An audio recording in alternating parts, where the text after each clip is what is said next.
Very good evening. I think we'll start. It's almost 6:32. Uh, very good evening and welcome to all of you. અમદાવાદમાં આમ તો આજે weather ને climate સરસ કહેવાય બહુ ચેન્જ તરીકે પણ steel the climate challenges persist whether good or bad weather. So today we are going to have wonderful discussions on the navigating the and narrowing down the window of climate change and action. I think the climate change is a perennial issue, but there are a lot of actions being taken up, a lot of financial provision being made. So I'm very happy that we have a very renowned experts panel today with us, and I'm sure you will get a lot of insight into some of your questions, doubts, and what is happening, what is not happening. So let me have the pleasure of welcoming and introducing our speaker, Shri Kartikeyabhai Sarabhai. I think એમનું નામ આવે એટલે એન્વાયરમેન્ટની તો બધાને ખબર જ હોય. ઘણા વર્ષોથી આમાં પોતાનું યોગદાન આપી રહ્યા છે. કાર્તિકેયભાઈ is globally renowned environmental educator and is the founder director of CE Center for Environment. All of us know, please come, which was established as long as 84. He also served as the managing trustee of the Nehru Foundation for Development and associated with the affiliated institutions like Vikram A. Sarabhai Community Science Center, which is a very active center. As the chairman of Ambalal Sarabhai Enterprise Limited, Kartikeybhai has guided the company to recovery and growth since 94. Educated at Cambridge University and MIT, so you can understand how good understanding he has. He has contributed in numerous national and international initiatives in sustainable development, earning him the Padma Shri Award. Let us in 2012. His accolades includes only Green Crusader Award and International Brand Win Medal. We are very fortunate that he is locally available, and AMA is especially thankful for he is always actively involved here. Kartik bhai, on behalf of AMA and all of us, I would like to felicitate you and welcome you. Uh, so I think I'll introduce the other speaker as and when they come, or let me do it. Still, we can. You can introduce them. Yeah, I'll do that. So, Haider Saab, we were expecting him, but I think there is some urgent central government commitment, so perhaps he may not be able to join us, but we'll convey him whatever has happened to him, and I'm sure he'll be very much interested in knowing this. Well, we have Dr. Shweta Purohit. Welcome to AMA. She is the Program Director, Climate Change at the Center for Environment Education. Previously, she has worked as an environment expert at SEPT Research and Development Foundation. I think SEPT has done wonderful research. I was just recently aware of many good work they have done. And also Climate Change, Forestry and Research, Gujarat Ecological Education and Research Foundation. She has also served as multi-regional professional exchange delegate at the US Department of State and an intern in environmental management service at Gujarat Urban Development Company Limited. She holds a master's degree in environmental management, a PhD in economic valuation of ecosystem services, and a bachelor's degree of mathematics and physics. What a wonderful combination. I think we can always calculate what the climate change is going to damage or not. Welcome, madam. Let me have the pleasure of welcoming you. And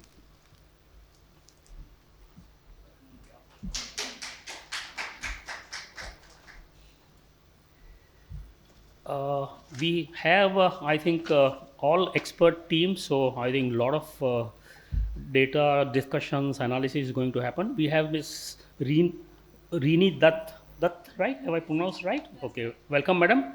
She brings over 6 years of expertise in climate policy and sustainable development. I think sustainable and climate go hand in hand. Of course, sustainable is everywhere applicable now.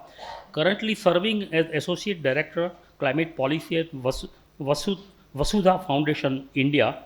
She has initiated project like the District Climate and Environmental Action Plan to drive localized climate resilience. I think this is very important. We have set up this center, Nirubhai Desai Climate Change Management Center at AMA, and we very much want to work in Gujarat, local issues and local solution. She has led projects on greenhouse gas inventorization and policy impact analysis. Her earlier roles, including developing content for WASMO, I think water supply program, and contributing as a research associate at IIM in Ahmedabad. I think Nirubai was very fond of water, so I think we'll like to get in touch with you later on.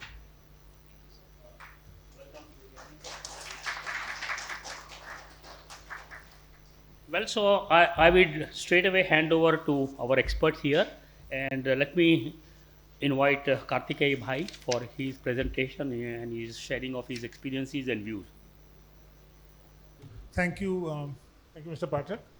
And it's very nice that AMA has this Center for Climate Studies, which in Nirubhai's name, and I think it's most appropriate that he is here today, and so many others in the audience who are experts in climate change also. So I hope we will have a time after the presentations when we can get some comments on this. Today's meeting, if you remember last year, when the COP28 completed, we in this very room had a discussion to show where we had reached. And the whole climate change scene is changing so rapidly. There's a change not only in terms of what we are seeing now, to some extent there is a threshold, people are calling it. The Down to Earth magazine says that 2024 we are entering a new threshold which we have passed, which was the average temperature now for almost the last 15 months has been higher than the temperatures which we had in the previous years. And it's been consistently higher. Unfortunately, with all the evidence, all the hurricanes and everything else, the skepticism on climate change really remains. And I think one of the efforts which we are doing is to try and remove this globally and nationally. In India, luckily, there is much less of it. So let's just start. So COP29, the Conference of Parties, meets every year. Go to the next one. And this is just as a background, the UNFCCC, which is the United Nations Framework Convention on Climate Change, its main objective was, of course, at a level that would prevent dangerous anthropogenic, that is human-induced interference with climate. This was the larger objectives with which parties joined. Currently, there are 198 signatories to this convention, almost most of the world. And IPCC 1990 reports warning on the atmospheric greenhouse gases due to human needs, and this collective action via negotiation. So the whole process of COP is that there is no way a country can deal with its own problems separately. It has to be done globally because the impact is such. I'll do it. It's easier for me to do it. So the COP is the sort of top body of this, and it started with the Kyoto Protocol, which was one of the first times. And in Kyoto, what happened was that countries were sort of divided between the developed and the developing. And one of the most fundamental change which happened at that time was to understand that historically, whatever space you had, the developed country had already occupied a very large part of it. So it's not a level playing field. When they developed, they used up a large amount of this, and now they cannot tell countries, say like India or like Africa and others, that you should not do this, because there's an equity issue. At the same time, countries, again India especially, have said that we want to do this responsibly.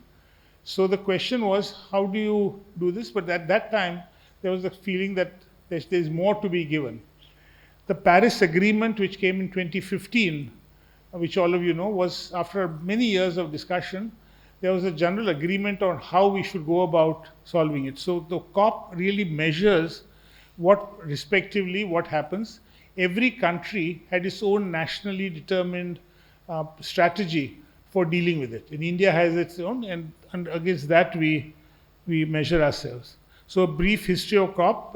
It was in 1992 when the Rio summit happened. that this whole idea of climate change really came to the fore. The Kyoto Protocol I just spoke about happened in 1997, Warsaw 2013.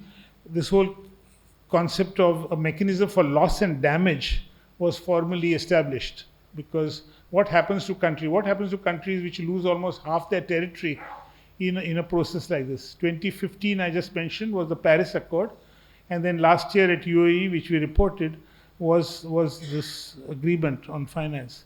So this time, this was held at Baku in Azerbaijan, and it was held at this very large stadium. This was the sort of entrance to that. It's quite a big thing. You had 65,000 delegates. You can imagine how you can have a possible meeting in that situation, that you have 65,000 delegates from 196 countries. But basically there are 2 or 3 types at which they do. There are the parties, which are the official government delegates, and this is a photograph of them, and they really are the ones which are negotiating on a text.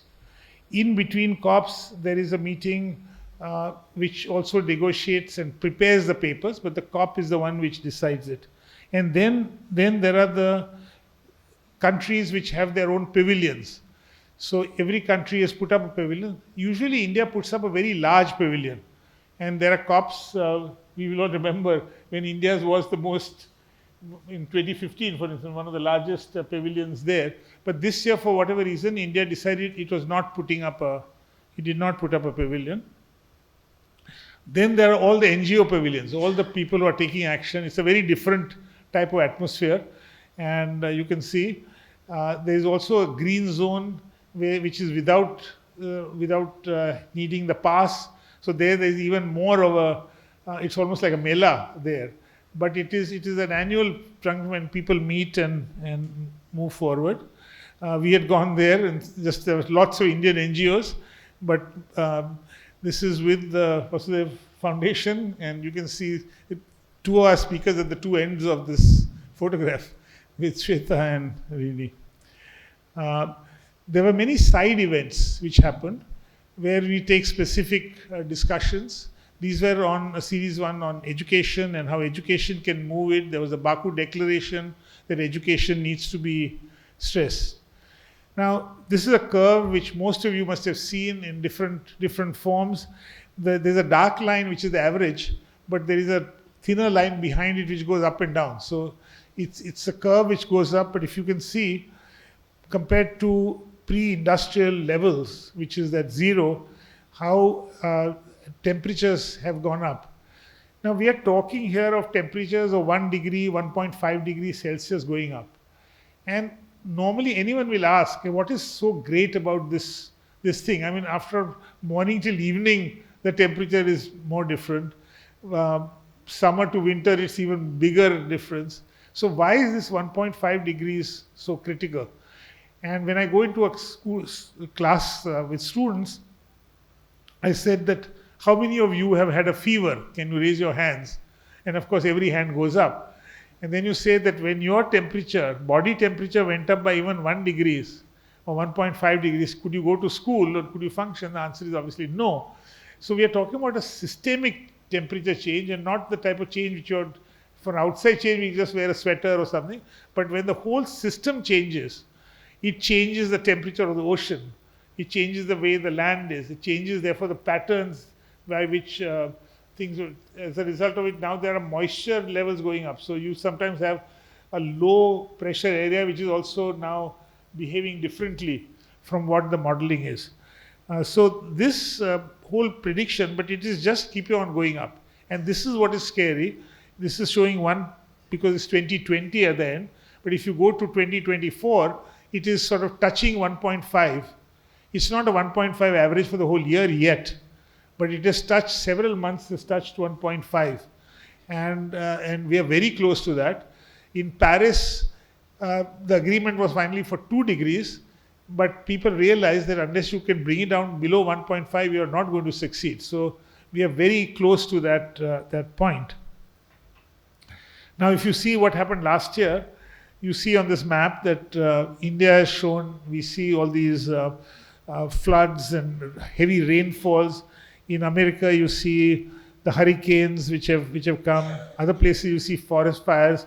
Last year, for instance, Australia didn't have any extreme weather, but the year before, if you see the same map, you had these fires which were really rampant in that you have heavy rains in this thing. So this is basically a global phenomenon. Now this chart, I just wanted to spend a few minutes on this because I think it's important to see. If you see here, the rate, the second column, the change in greenhouse gas emissions at 6.5, India is one of the highest there.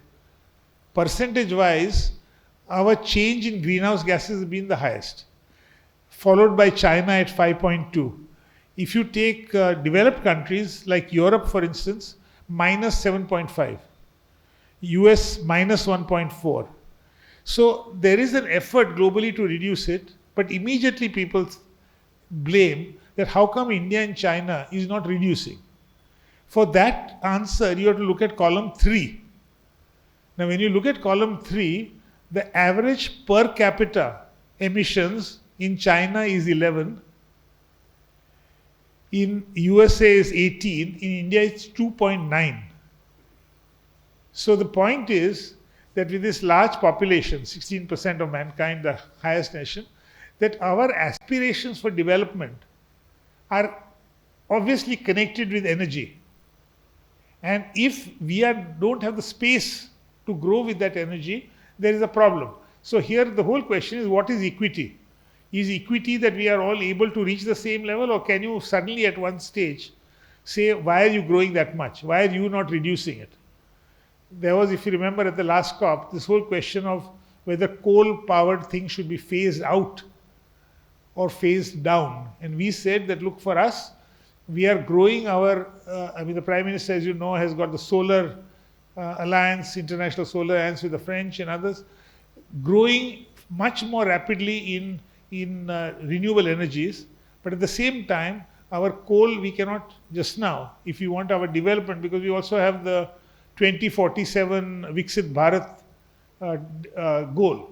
So how do you match these goals and at the same time be responsible? But India, as you will see, has been rather responsible in this. So this chart is a very important one. The total, China is 16,000 metric tons of CO2. US is about 5.9, and India is about 4,000 there. So you can see why people point fingers to these countries, and why, the other way of looking at it is also why it is so important what India does. It is not only important to India, but it's important globally. So how India will reach its developed state in 2047, what will we do different? Because if we follow the same model of development as everyone else, there is no reason that we will consume any less energy. So how do we reach that? Because that is one goal without having to do this. So in the COP, there was a draft of what is called the new collective quantified goal. And that was released here, November 12th. And the G77, which includes India and most of the developing countries and China, basically started by rejecting that. The draft demanded that the world needs about $1.3 trillion annually from the developed nations. So this is what the G77 in China went by saying, that what is required is 1.3 trillion.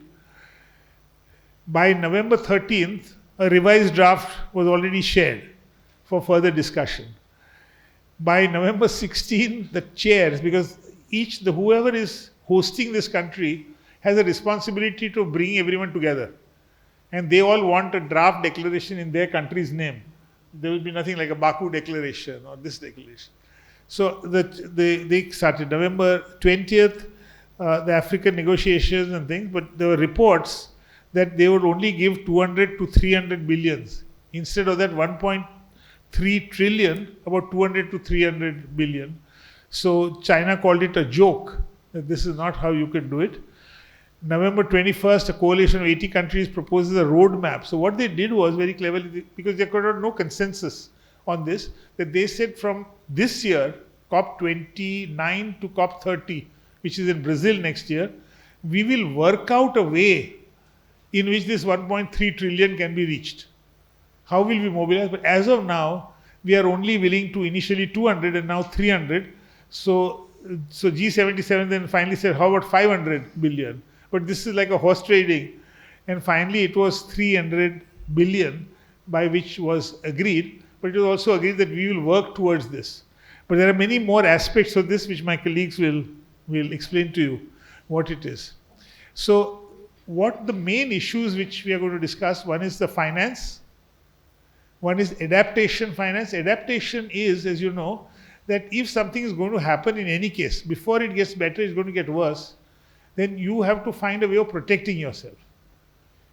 It's like saying that if I know from now that I'm going to get water only for 1 hour a day, then I have to buy some buckets or something to deal with that situation, because till the situation improves, I cannot change it.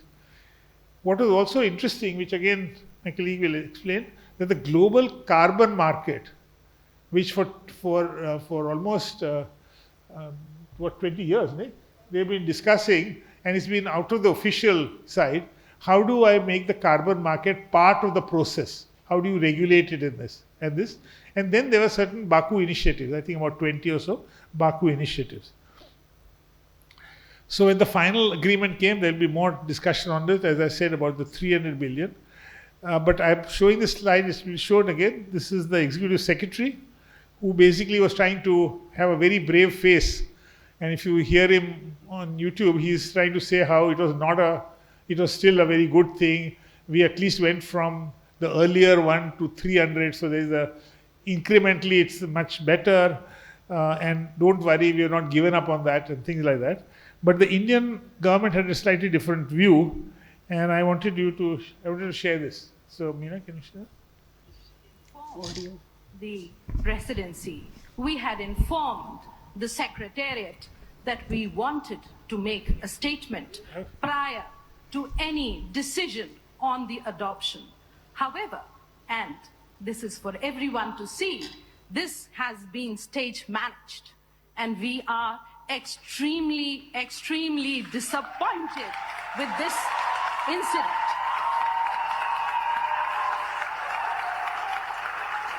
This incident is indicative of a lack of trust, a lack of collaboration on an issue which is a global challenge which is faced by all of us, and most of all by the developing countries that are not responsible for it. But we've seen what you have done. However, would want to say that gaveling and trying to ignore parties from speaking does not behove the UNFCCC system, and we would want you to hear us and also hear our objections to this adoption. We absolutely object to this unfair means followed for adoption. And the proposed goal shall not solve anything for us. In fact, we have to implement ambitious NDCs and economic challenges that we need to navigate and address the adaptation needs. The amount that is proposed to be mobilized is abysmally poor. It's a paltry sum. It is not something that will enable conducive climate action that is necessary for the survival of our country and for the growth of our people, their livelihoods. And I'm sorry to say that we cannot accept it.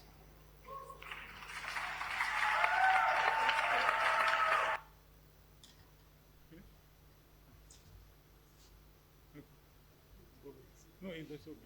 Go back to the slides. What's the next one? We had informed the presidency. We had So you can see with what force and with what feelings the Indian delegate had to say that India cannot accept this. It might be better incrementally, but we were not willing to accept it. So there is at this meeting, although that agreement had been reached, I think India did not sign it. India did not sign it. I mean, it's there, we said.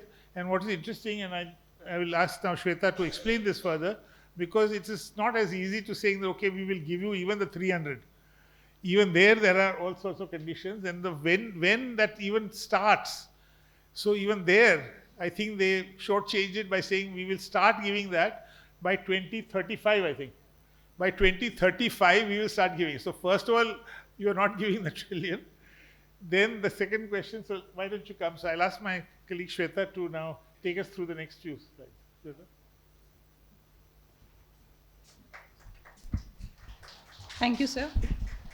So we've got a nice insights of, what COP29 looked like, where it was held, who all participated, and some idea of what the new climate finance goal looks like.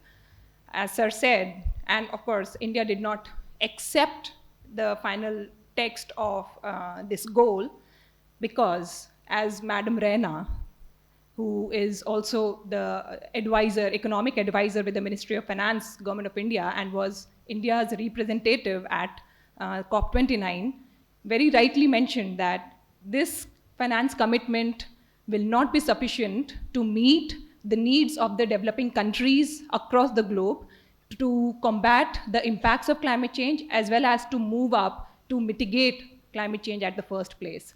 So, sir has already talked about what the final text of the global climate finance goal looks like. I will summarize it in saying that, there was the intensity of negotiations that went into finalizing this text was, it was very intense process, and this was one of the COPs which exceeded 2 days, where nobody was really agreeing to the text, and it exceeded 2 days, 33 additional hours of working of all the 196 country representatives, and still it was, the trust issues were there. It was still not what it should have been. So, and secondly, the commitment. What was expected as per the NCDQ was $1.3 trillion a year. But what got finalized in the text was only $300 billion annually by 2035. So two things: one, that the number got reduced, and two, the period got pushed back to instead of 2030.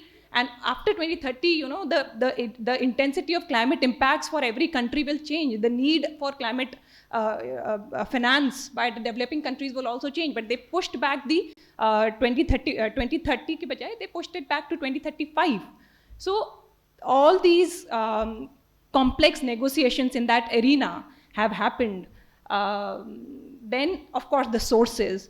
What was expected was that the fund will come as mostly a grant or a concessional loan. But then, well, it was diluted. It was diluted to also include bilateral and multilateral commitments, to also include alternative sources, which also means private finance. So that's about the sources. And the specifics. Well, the text definitely lagged the specifics in terms of no concrete commitment to how much should go for adaptation in the whole fund of 300 billion, how much should go for mitigation, which region should be prioritized for this amount, depending on the country's income, depending on their spending, depending on their vulnerabilities. So those specifics were heavily lacking. And then, of course, the mechanism, how the money will be given, the mechanism of it was not made very clear. So these are some of the shortfalls of this global climate finance that came out of COP29 of Baku. Now, why is it also important to talk about 300 billion is to compare it with the past picture of the global climate finance that's ongoing. In the Copenhagen Accord in 2009, when the developed countries promised to provide every year $100 billion from 2015 to 2025, well, this has not happened as of yet. You can see the graph. We can clearly see that, in none of the years from 13 to 21, the developed countries have been able to meet the target of $100 billion a year. Okay, and in 2022, even when they have, we can also see that about $21.9 dollars is coming from private sources. So this is about it. So COP, so that's the target. So what it also means is that the targets were not need-based. This $100 billion target was certainly not need-based. It was an abstract target that was taken by the developed countries, and there was a need to develop a global finance commitment based on vulnerabilities, based on needs of the developing countries. So therefore, what Sir also talked about, NCQG, the new collective qualified goal principle or mechanism, started to be discussed in the COPs over the last 3 years, from COP in 2021 till 2024. The countries were also, besides the negotiations, but they're making frameworks of how to really, give shape to this new climate commitment. So, as we can see, the new collective qualified goal, how much should be the new finance commitment in terms of the money and who should pay it? These were the key areas that were discussed. And why was it needed? As I already said, to recognize the need for a new and a more ambitious climate finance goal. Because now we are moving out of the $100 billion goal to a new goal from 2025. And as COP29 said, it's going to be $300 billion every year. So one was to recognize the need of the developing and emerging economies to be more ambitious in terms of scaling up the finance, and to establish a finance commitment that reflects the actual need of developing countries, not just for mitigation, but also for adaptation, loss and damage, and other climate actions that happen as per their NDCs. So the focus of NCQG was also to increase the finance ambition, to increase accountability and transparency, and to, of course, broaden the contributions from more and more stakeholders. But then, as Sir said, and we also saw, first, when a good NCQG draft was presented in COP29, it was rejected by G77 and China. And when it was revised, they called it joke. So, hypocriticism is always there. The matter of trust in the COP negotiations is one of a very big issue, which also Madam Raina pointed out. Now also, I'm now giving a comparison of what is needed, what are the assessments that are going behind, why 1.3 trillion? How does this magic figure comes from? When we advocate, when India and the developing countries advocate that we need $1.3 trillion a year, well, it comes from meticulous economic assessments and the NDCs. As we can see, the UN Conference on Trade and Development has estimated the annual cost of fighting climate change from 48 developing countries, including India, from 2023 to 2030 to be $5.5 trillion annually.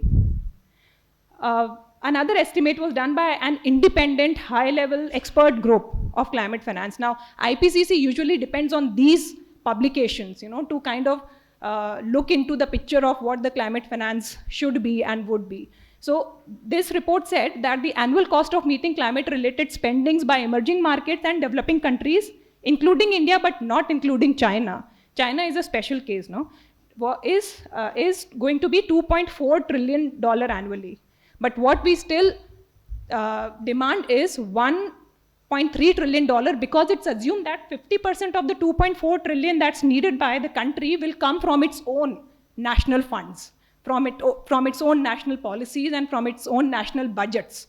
So what the developed countries should do is to, provide for the remaining 50% of the funds that they would need annually. Therefore, the target of 1.3 trillion. But then again, is it not achievable by developed countries? The answer is very clear, as you can see in the last box. $1.3 trillion a year is just 1% of the global GDP. Global GDP, which is $105 trillion. $1.3 trillion is just 2% of the GDP of all the developed countries put together. $1.3 trillion is a year of the pure profit that the fossil fuel industry is deriving every year. And it's been doing for last 100 years already. So for just 1 year, if they can let go there, you know. So this is the overall picture. It's not that this amount is not possible, but then I think the political will, and therefore I say that COPs are a complex arena where not just science gets discussed, not just assessments are put forward, but also national interest, geopolitical alliances, and political will that play a big role. And last but not the least, this $1.3 trillion is certainly not a charity.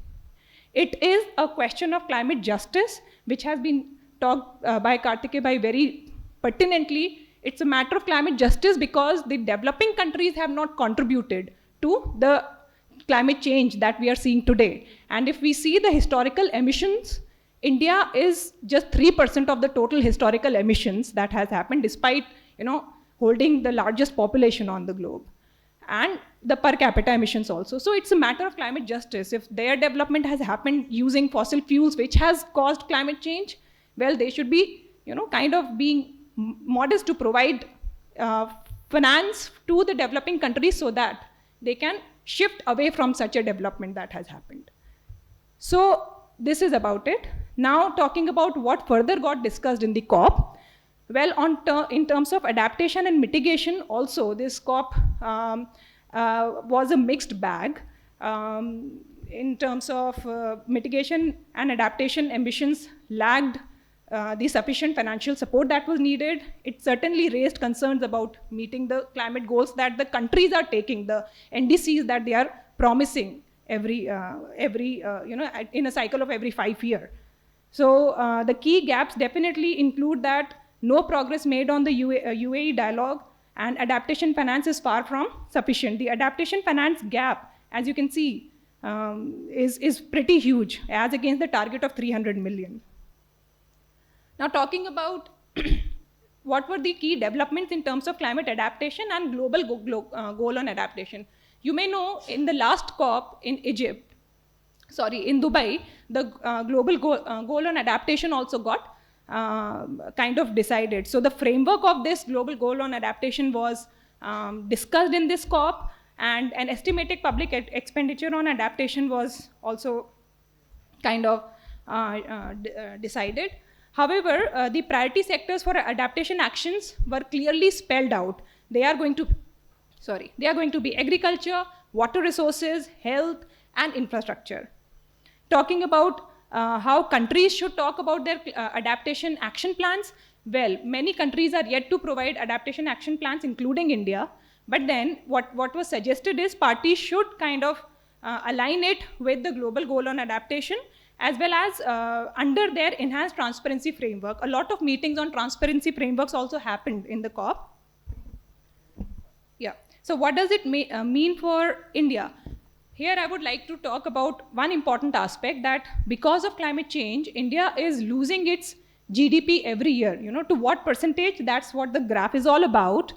By 2030, we will be losing 2% of our GDP on account of climate-related disasters.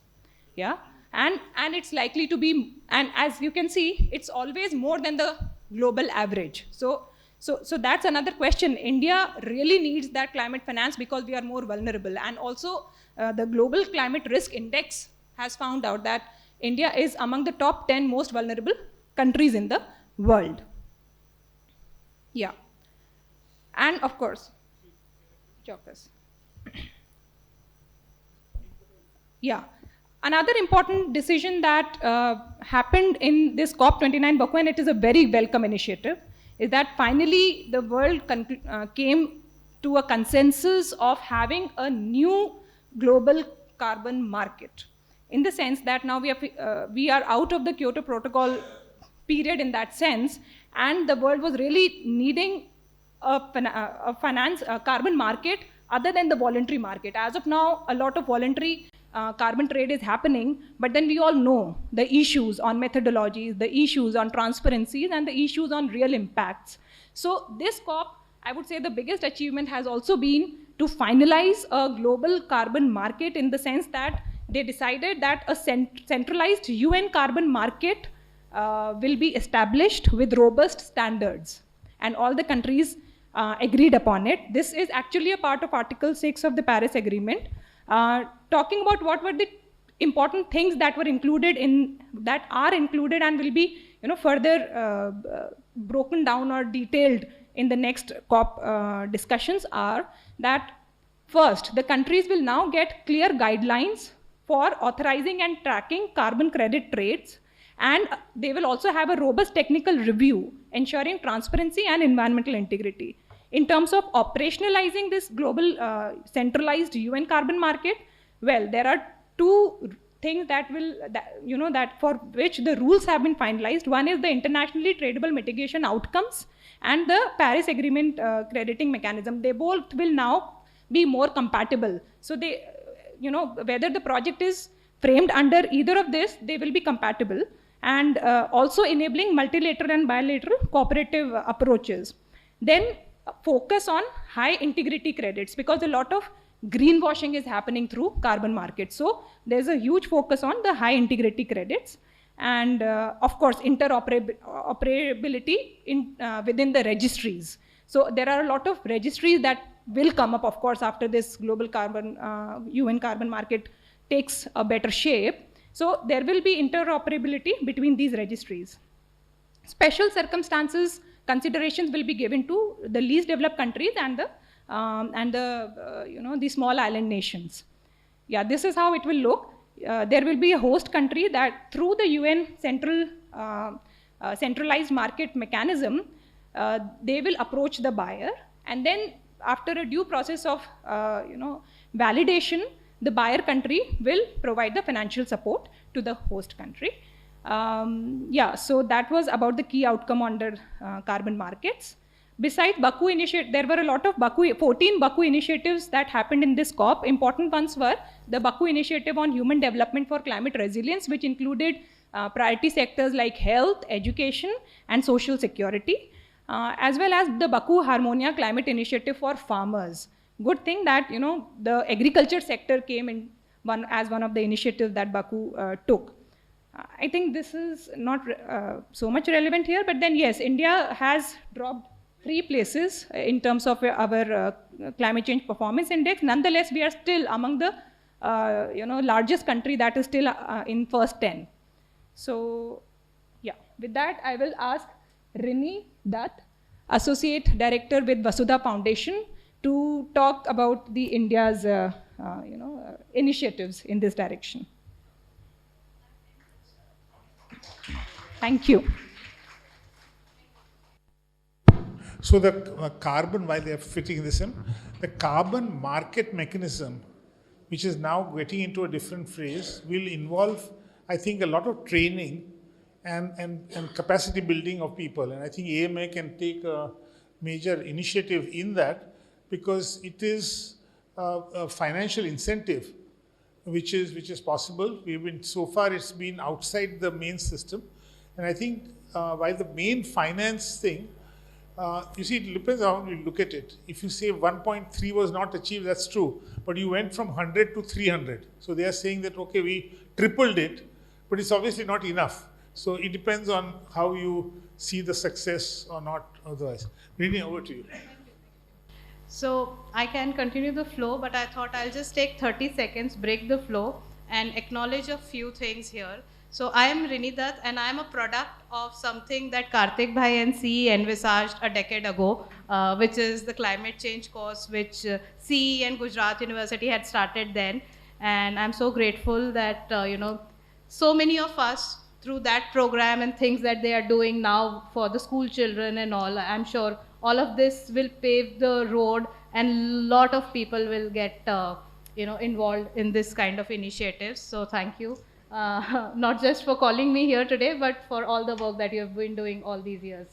And also Shweta ma'am happens to be my first boss ever, and I do see a lot of familiar faces, Dr. Megha Bhatt, Shwetal. So thank you everyone for coming here, joining us. So while these people talked about a lot on, what is the big picture at global level, what is required, I would like to bring to you what is required in India and what India is already doing, and specifically what India is doing at subnational level. So here is again a big picture about India. So India currently needs 2.5% of its GDP per annum so that it can finance climate action, which roughly translates to 1 trillion till end of decade, USD 1 trillion. Why, that's a very conservative estimate, I'd say. In fact, there are other assessments, this is as per RBI, but there are other assessments which say 10 trillion by end of decade. The good news is India's climate finance has increased by 150% over 5 years, or maybe between 2017-20, and it has kept increasing. But the bad news here is that 80% of that is domestic funding, and we have very little international funding, what they were already talking about. And if I talk about some of the latest number, like what is it in actual terms, so in 2019-20, India invested something like USD 43 billion in climate action, whether adaptation or mitigation. Mostly mitigation, I'd say. 93% of that is mitigation and very little on adaptation. Now that brings me to what I wanted to start with, so this is the national level picture, but there's a lot of action happening at state levels, and a lot of states and cities and subnational regions and sub-state authorities have taken up a lot of initiatives. Of late, you would know that several states have announced net zero targets. Kerala being one. They want to be carbon neutral by 2050. They want to be 100% RE by 2040. We are supporting them there. Tamil Nadu has announced that they'll be net zero well before 2070. And then there are a lot of other states. While Gujarat I have put in the first box, but I think is somewhere in that, in that direction, that they want to achieve net zero by 2047. Maybe Shwetal can tell us more on that. We have so many states working not just at city level, but also some unique things are coming that people are working at Gram Panchayat level. And I'm very happy to share that Vasudha Foundation is one of the organizations that has taken this up and doing this at state level to develop climate action plan at several sub-state level, at sub-state level, not just for districts and cities. In Gujarat itself, we did for 2 districts, and now we are doing for all 33 districts. Oh, sorry, this is changing by itself. I hope it stays here. So what I want to talk about Uttar Pradesh, I want to bring the case example of Uttar Pradesh. They are doing 43 climate smart Gram Panchayat action plans. Of these, this will keep changing. I think I'll just stick to my points. Of these, all the action plans are not just climate mitigation focused, but also climate adaptation and mitigation. So we call them climate smart, and very soon, hopefully, we'll be launching them. This 19, the minister and the chief secretary will be launching these.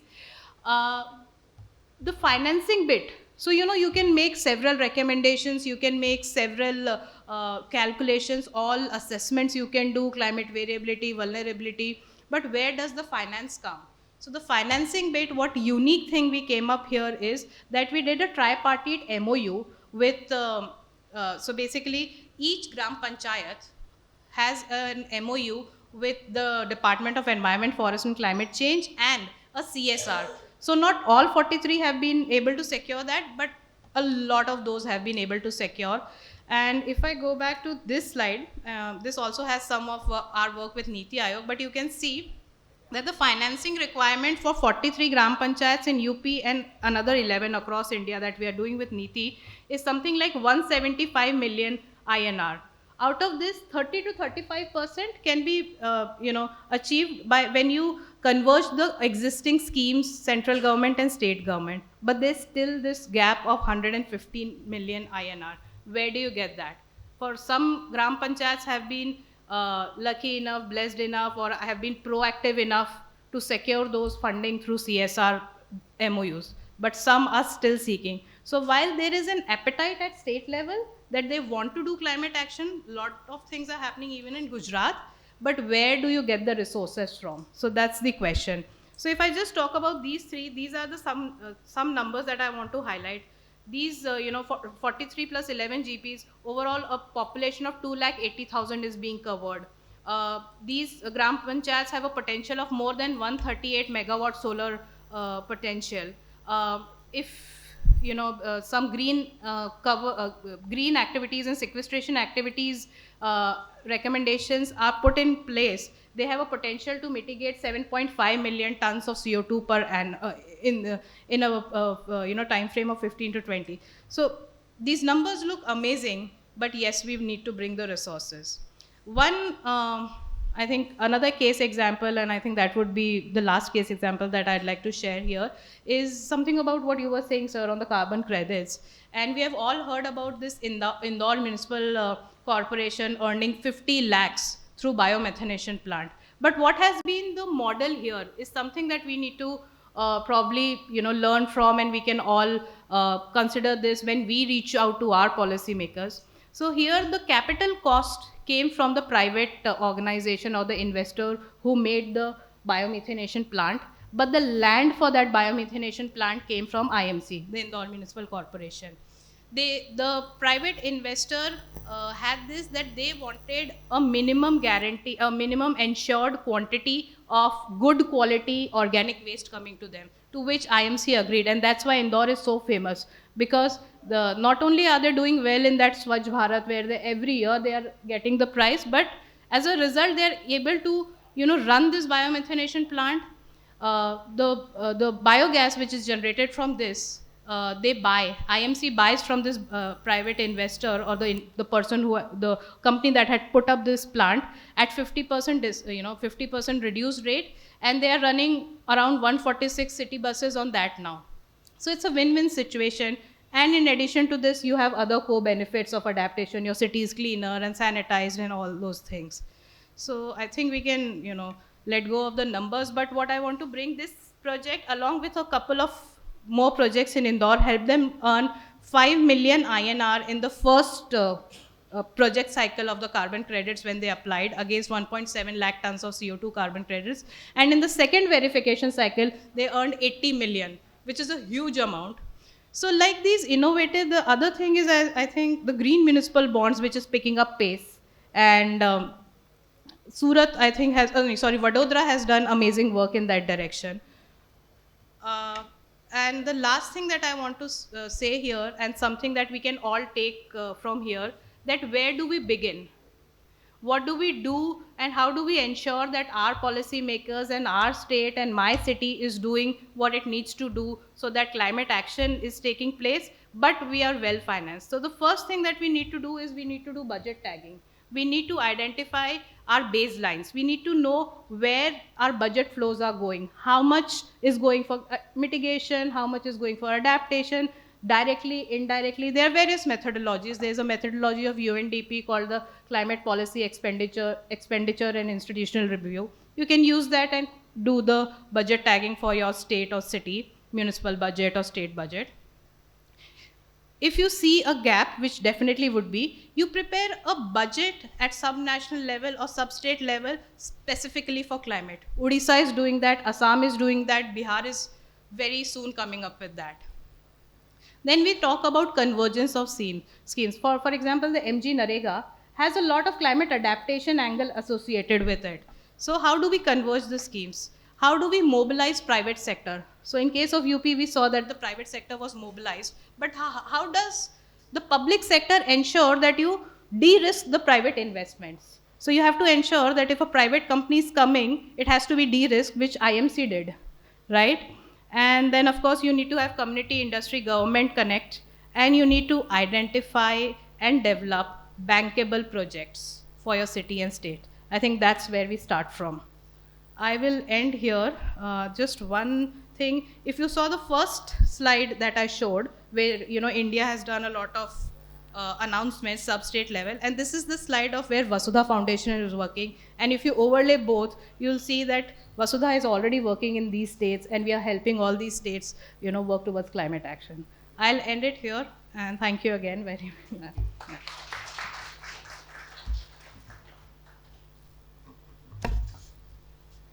Sorry.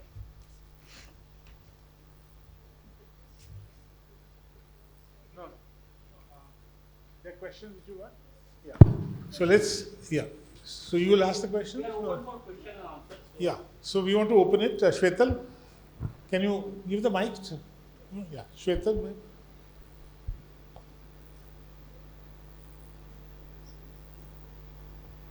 Thank you. Good evening, everyone. Couple of things I wanted to know from Rini Datta. You said on the local level you are, doing it on the ground level. Now, how does it, affect? Because on the local level, if you're going to, mitigate something, it's not going to, for example, in Delhi, the pollution. Each state is blaming the other. It's happening in Haryana, it's happening in Punjab. So if Delhi does something, it's not going to make any difference. So all of them have to come together. So on a local level, how does it affect on a larger scale? And second thing, I was just reading something on the internet a few days ago, and perhaps you all can take this up to the higher authorities, Mr. Sarabhai and everybody. I think there was an idea that we have so many street lights which are on throughout the night, even when they are not required, wasting a lot of electricity. So why not, have a policy that in future, from now on, all the street lights will be solar powered, and you don't need to lay the cables. If sometimes if the cable is a fault, entire street goes into darkness. So if there is a single solar light everywhere, it will save power also, and the maintenance and everything will be much less. So this is an idea which probably you all can take it up to the higher authorities. Thank you. What we're going to do is take a few questions and then ask colleagues to answer. Otherwise, it's too much. They are partial to Shweta. Shweta, tu pehla le. Sir, first of all, I would like to congratulate all three of you for very nice presentation. So more like I did not had a question, but kind of comment that we also required to look at all this economic figure from another angle as well. So I just wanted to put a kind of perspective that, for example, the cost of solar. So over a period of time, we have seen that how it has gone down. So this all figures looks big sometime, but these figures are not static and evolving because of the lifestyle or the choices that we make. So all the time that what handprint concept you also bring. So that I wanted to highlight that these international negotiations have different motives, and another aspect is also when money comes, it is not easy to spend. So we know that, for example, the bullet train. So how we are struggling in acquiring land and putting the infrastructure in place. So many of the hard cash that we get from World Bank and this developmental finances goes into infrastructure, and again we struggle with the quality of the infrastructure and the purpose. So this is kind of a really major point of discussion or view, but at the same time about the softer aspects of the how to go for better choices and things, that also I think we require to put parallel when there is a general audience which may like to also know about those things, that these things got inspired from the global discourses. Thank you. Next to you. मेरा नाम तेजस है। मैंने जो presentation देखा उसमें लगा है कि भाई हमारे पास अगर बाहर से कोई कंट्री में से पैसे देंगे तभी हम कुछ करेंगे, बट अगर वो नहीं देंगे तो क्या हम नहीं करेंगे, ये क्वेश्चन है।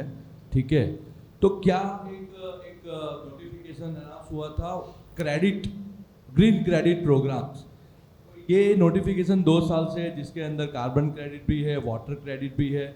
सबको अगर उसमें से पानी मिलेगा तो सब पानी में से पैसा मिलेगा, सब पानी भी रिचार्ज करने लगेंगे। तो दो सॉर्ट ऑफ इकोसिस्टम ऑलरेडी वहाँ पर है, तो हम इम्प्लीमेंट यहाँ क्यों नहीं कर रहे, और हम क्यों एक्सपेक्ट कर रहे कि बाहर से आएगा पैसा तभी करेंगे? Because the end of the day यहीं का पैसा यहीं रहेगा, घूमेगा, तो then it will be for win win for everyone. So I think that is the interesting the notification, which is there still into the draft stage, and I think that need to be taken forward for implementation. And many people are there who has a really working on a valuation of such a credits. I think if madam is already like in valuation of environmental assets, so I think we can do that also. That's all. Thank you. Thank you. Then Pastor Jinal.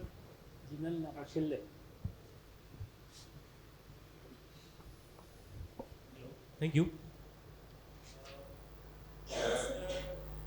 Action plan and draft is finalized. Who will be regularizing this? Who will be regular? Regularize this. Auditing, regularizing. Because once we have some standards and policies, the which department is going to regularize this? Or I think who are the qualified person in India to regularize these all things? Thank you. Sir, quick question. Where do you see what is the private sector that's going to play a big role? Because even last discussion that we had here with you and Sunil sir, the idea was that private sector will also have to play a big role. So apart from green energy, what are the other areas you see private sector seeing a lot of opportunity in realizing these goals? There's one at the back and then.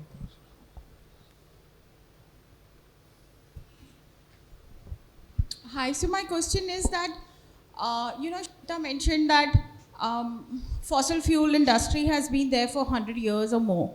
And all of this climate change action is kind of being compressed and fast-tracked because we can see literally disaster on us. Like climate change now is evident everywhere.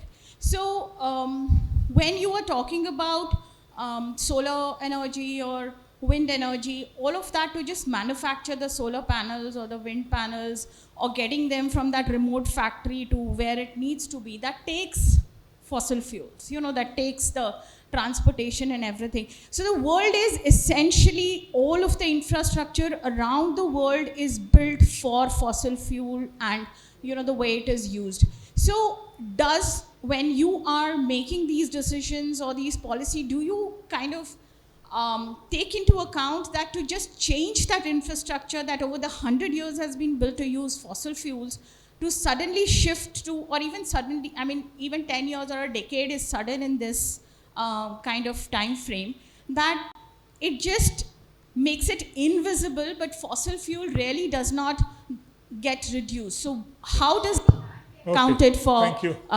in that? We might take just these last two quick questions. Good evening, sir. Good evening, ma'am. Thank you for a lovely presentation. Now, I just want to know, do you all have any figure? You talked about amount for the finance. Is there any figure Gujarat per year? Gujarat. For Gujarat, you say? No, so why I'm asking? Because we are talking of this local problem. No, we are talking about global. No, I understand.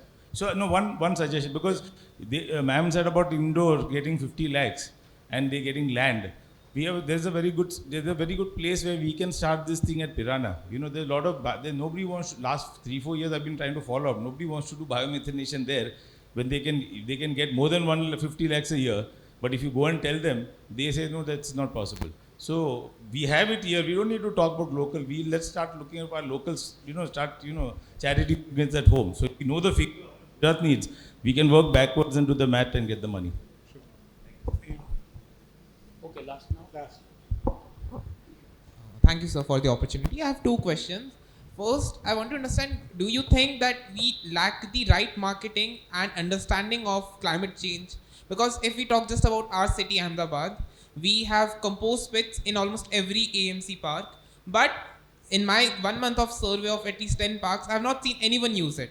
The people who are maintaining it, who are putting in the workers, they are putting this compost material into the pits, but no one is contributing any kind of waste towards it. So it's like we as a society understand that yes, we need change, we need climate change is happening and everything, but we do not understand it. We are not internalizing it. And second, when it comes to the communication part, when the discussions happen, they go so much into the nitty-gritties and the global scale that we lack the right marketing about that we need to do things on ourselves as well. It's not just that. it's not just that the countries and the will be taking actions. We need to take. That's the first question. Second question would be that the frameworks, they give a lot of emphasis on the transparency part. So companies like H&M are getting a very high score and being promoted as sustainable when they are ineffectively not doing anything. They are just buying whatever the second hand material we give them in the this and give us coupons, and then it gets dumped in different countries, one of which would be this South African nation, Ghana. Yeah, it's getting dumped in Ghana in different areas. Thank you. Wonderful questions, and it would take another long time to answer that. But what I'll ask is if you can just very briefly just answer whichever ones you thought, and then we can continue because the meeting will have to end as a meeting, but we can continue afterwards. Yes.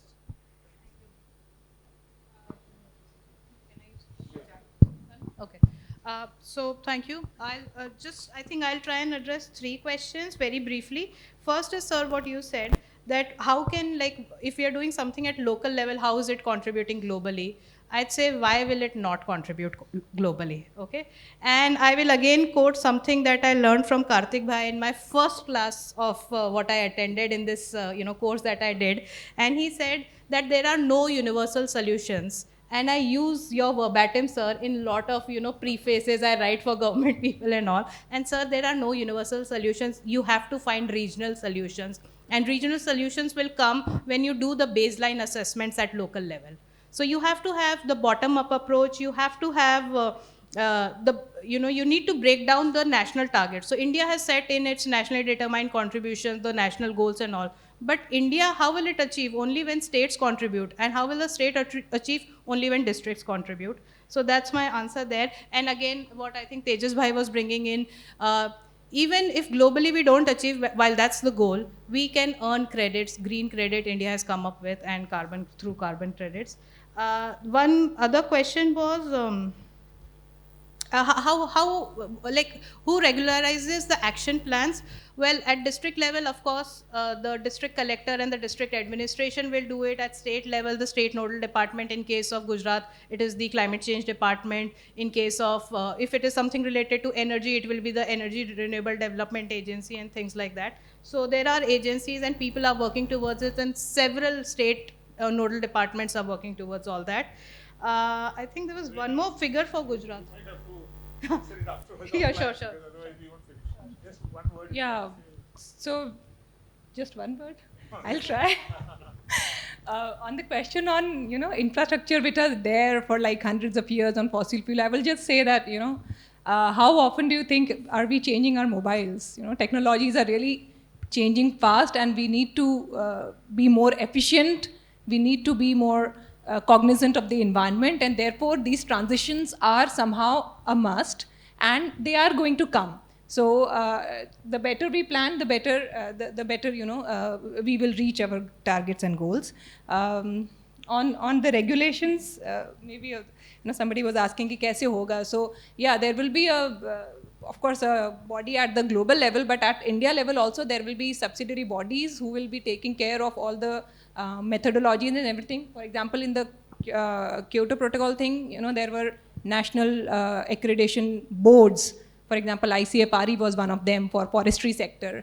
So likewise, there will be such regulatory boards that will take care of these things. And on, somebody asked about Gujarat ka kitna hoga. I think it's easy to guess. If for India we are losing every year 2.4% of our GDP, that applies to Gujarat also. So we will need at least 2.4% of Gujarat's GDP to, kind of fund the better adaptation led development. So these are my quick points. Thank you. We ran out of time, so we will end just now. But just to say that some of the comments are answers in the flip side. Like Shwetal was saying, that we have to be ready to be able to absorb that money also, and know how to do it, so we can plan it. But your question, what happens if foreign funds don't come? They are not coming to the level they are done. And even if you see that 1.3 trillion is only what we are expecting outside to come. That's not the budget. The budget is 3 times or 4 times that. So India is managing, and it was shown in one of the slides, we are managing with it, but that does not give the responsibility of funding away. India can just about perhaps manage it, but what about all the African countries? There are countries which are very poor, and they don't have. We have at least the intellectual resources. We will somehow, I think India will one way or another manage it. I'm not, even if no funding comes. But there are many countries in the world which cannot. And I think we have to look at the global, because as was said, this is a global problem. You cannot just leave it something. Shweta mentioned about the handprint. We are, so much is to do with education here, but today is not the time to be able to talk. We will meet on another day. So I will now give it back to you. Thank you. Thank you. I think we'll conclude. Very interesting question answer that reflect that you were all really concerned about it. I think 2 things have come up here. The question of commitment and question of planning. I think these are the 2 most important things. And somehow I think the COP has not shown the commitment, but the India has definitely shown a lot of commitment to solve our own problem. I think from global to India, I think this is the to and fro walk. You care of India and then global, and how do you really balance between these 2? So this is where I think the funding and the issues will come up. And right from Karthik Bhai started from 1.5 degree basics towards the global and other all areas. I think it was a wide spectrum of coverage. Thank you very much, with solid action plan, solid comment, and look at the way the Indian representative is speaking. I think it talks of our concern and commitment for it. So thank you very much, all our panelists here, Rini and Shweta ji and Karthikeya ji. Thank you very much for providing it, and we'll definitely take some of these issues in our center and try to work together on that. Thank you. Have a nice day, nice evening. Thank you very much for joining us.